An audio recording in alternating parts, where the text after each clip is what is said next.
Olá, minha aluna do 8º ano, professor Antônio Marcos, olha eu aqui de novo. Gente, vamos dar continuidade ao nosso assunto de Revolução Industrial, parte 2, tá? Livro de vocês, página 21 a página 32, ok? 21 a 32, vamos lá? Vamos agora falar sobre as transformações da Revolução Industrial. Quais foram as principais transformações da Revolução Industrial? Vamos lá ver. Primeira grande transformação, aqui este garotinho aí está ouvindo, o que que ele está ouvindo, não é, gente? Será que ele está ouvindo um rock bem pesado mesmo? Será? Não, professor, ele está ouvindo um funk. Olha, vamos ver, né? Gente, o que esse garotinho está ouvindo são aqueles códigos bem ali que tá ali do lado aqui dele, viu? Lado esquerdo. Esses códigos aí são letras e números que cada um tem um código. Ele está ouvindo esses códigos, tá? Professor, ele está ouvindo o que? Em forma de voz, mensagem ou em forma escrita? Gente, ele está ouvindo só os códigos, só os pontinhos dos códigos. Aí cada pontinho do código ele decifra, ele vai decifrar. E ele vai formar uma frase, tá? A frase contendo letras ou números. Isso daí, gente, é o que o pessoal vai chamar de telégrafo, tá? É o pai e a mãe do telefone, tá? Vamos ver aqui. Telégrafo. É um aparelho para comunicação que utiliza a eletricidade para enviar mensagens codificadas através de fio. Essas mensagens elas vêm através de códigos. O telégrafo foi inventado por Samuel Morse e testado em 1844. Na época, gente, era a maneira mais rápida de você se comunicar com alguém, não é? Só lembrando que antes do telégrafo, as comunicações elas vinham ou a cavalo ou a pessoa mesmo vindo a pé, não é? Demorava dia, demorava meses, tá? Com o telégrafo isso ficou mais rápido. Só lembrando que no início o telégrafo ele conseguia decodificar 125 letras por minuto, tá? Era muito rápido para a época, comparado ao teu celular hoje, que tu coloca um texto gigante no teu WhatsApp, né, e manda para os outros, e instantaneamente chega no WhatsApp dos outros, tá? No telégrafo não, era somente 125 letras por minuto, tá? No final do século XIX, o mundo quase que todo estava conectado por telégrafo, fios de telégrafo. E aí, gente, esse homem bem aí que vocês estão vendo aí, ele é o Martin Cooper, tá? Essa imagem é de 1973, ele foi o inventor do celular, ok? Ele inventou o celular que ele inventou é esse bem aí que vocês estão vendo aí, tá? Gente, no início, o celular, ele pesava de 1 a 2 quilos. No início, ele conseguia pegar a carga de 20 minutos de bateria, tá? Ele só durava 20 minutos. Para carregar, ele demorava 10 horas para carregar, tá bom? Aí tu aí que é viciado no celular, tu não ia aguentar 10 horas do celular carregar, tá? Ele demorava 10 horas para carregar e ele pesava de 1 a 2 quilos, muito pesado. E ele custava 13 mil reais, tá? Tu aí que comprou um celular caríssimo, né? Tu acha que é caro, né? E para assistir nossas aulas, muito bem para você, tá?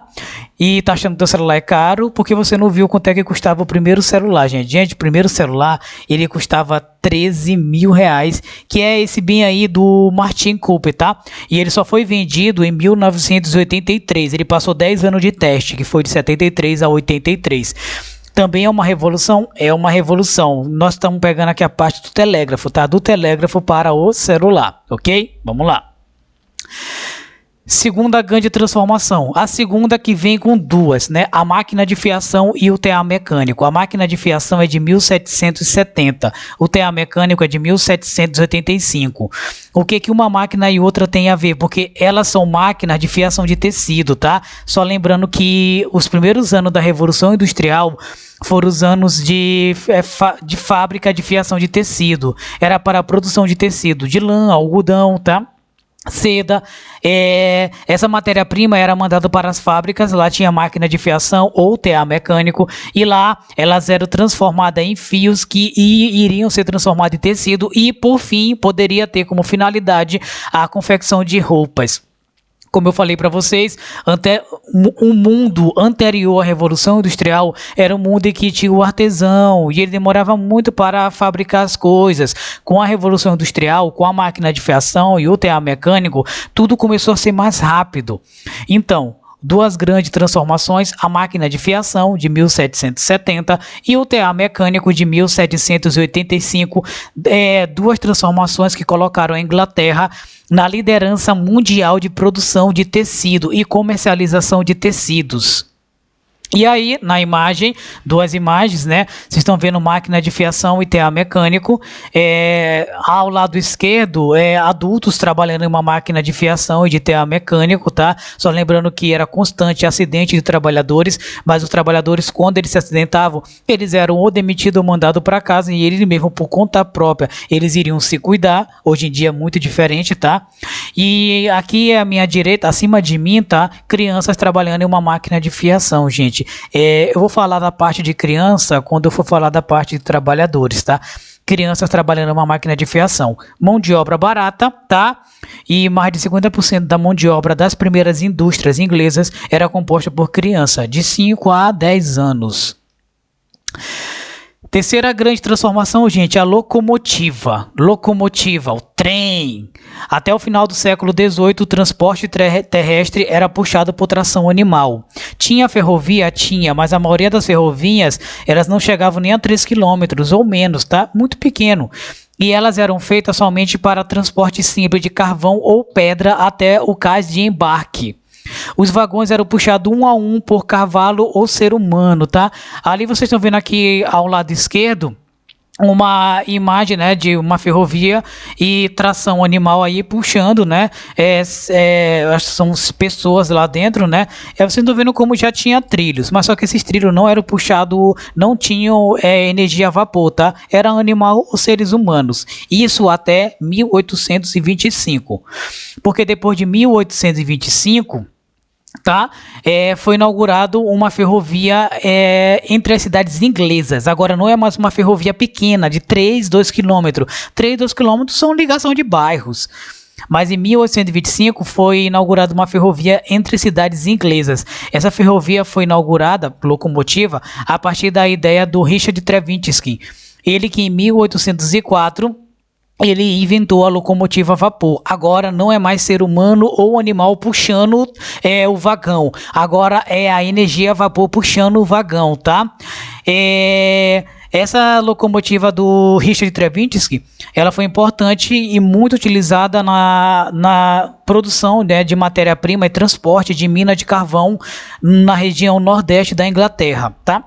Aí de lá para cá, para os dias atuais, nós já temos a locomotiva elétrica, que consegue chegar a 320 km por hora, e a movida a diesel, que os trens da Vale, a maioria deles são movidos a diesel, mas tem um projeto para serem modificados aos poucos pela locomotiva elétrica, tá? E aí, ao lado esquerdo, eu, professor de vocês, tá?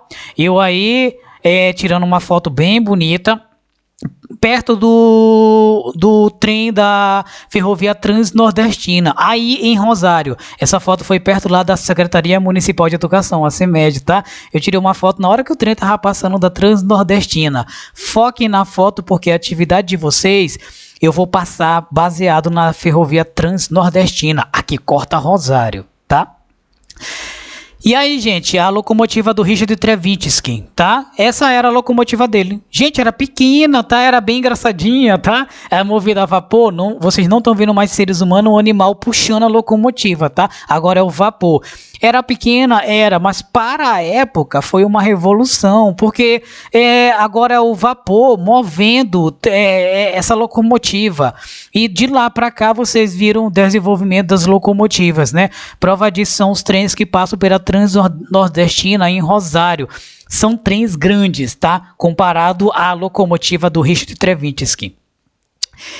E agora, meu aluno, minha aluna, nós vamos chegar na parte dos trabalhadores durante o primeiro século da Revolução Industrial. Como era a vida dos trabalhadores? Como era? Será que era boa? Será se eles tinham vários direitos? Será se eles tinham carteira assinada? Será se eles tinham uma CLT para proteger eles, né? Vamos ver, não é?